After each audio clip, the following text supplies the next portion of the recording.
Today, I'm going to be starting a new series of Christmas lines. This year's event is horror Christmas films. So I guess I better start by reviewing one of the most well-known and, most strangest Christmas horror film, Jack Frost. Now, I'm not talking about the Michael Keaton children's film. I'm talking about the 1997 horror classic Jack Frost. It's about a killer snowman. So you know it must be good viewing material. Let's take a look. The movie starts off with a little girl being told a story about a serial killer named Jack Frost who has been killing people for 5 years until they eventually caught him. We cut to Jack being sent to a truck on his way to his execution, where these two guys are talking, and Jack somehow manages to kill one of the heavily armed guards watching him. Good job.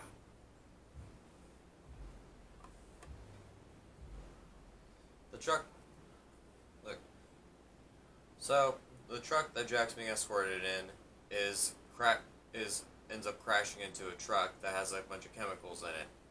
I wonder why.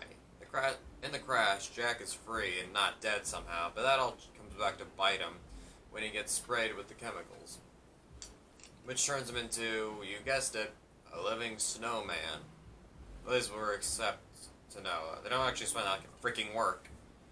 Instead, what we get is the town sheriff, Sam, or Sheriff Tyler, Sam Tyler, driving home, and since it's supposed to be the day of Jack's execution, he's remembering the time he first turned him in. Jack said to Sam that he would find a way to kill him and his whole family somehow. And Sam's son is a morbid weirdo. They see a truck crash, and he asks if they can stop to see it. The next day, Sam's wife comes home and sees an unfinished snowman on her front yard with ominous music playing. And during this, Sam is wandering around the town, looking at the snowman building contests. And you know, for a town that is known to have the biggest snowman building contest ever, there seems to be a big lack of both snow and snowmen. In fact, it seems like a really warm spring day to be shooting a winter movie. And I guess since they can't really build their snowman, they have to build a shredded coconut, because that looks like what they're using here. It looks like they're using shredded coconut for their snow. This movie is so cheaply made.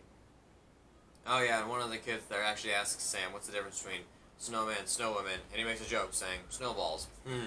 Real funny, you douche. Ugh. Anyway, one of the neighbor's daughters wanders by, and yeah.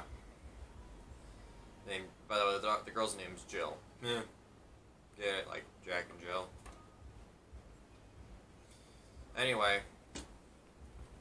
so Sam's son Max goes outside to finish the snowman, and one of the bullies there makes fun of him and knocks the head off the snowman, and he's not happy.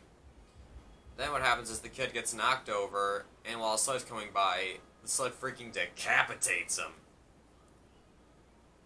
Okay, first off, cool, but to be honest, I'm watching a movie where a snowman killed somebody by decapitating with a sled.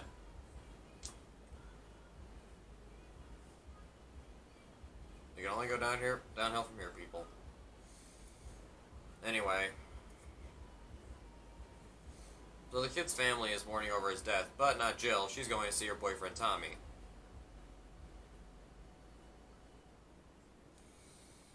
Anyway. So they sneak into Sheriff Tyler's house for some lovey time, but of course that doesn't happen. While that's going on, the family is mourning over the kid's death, over the boy's death, and the father goes outside and gets killed with an axe by having the handle shoved down his throat. Well, that's an unorthodox way to kill somebody with an axe.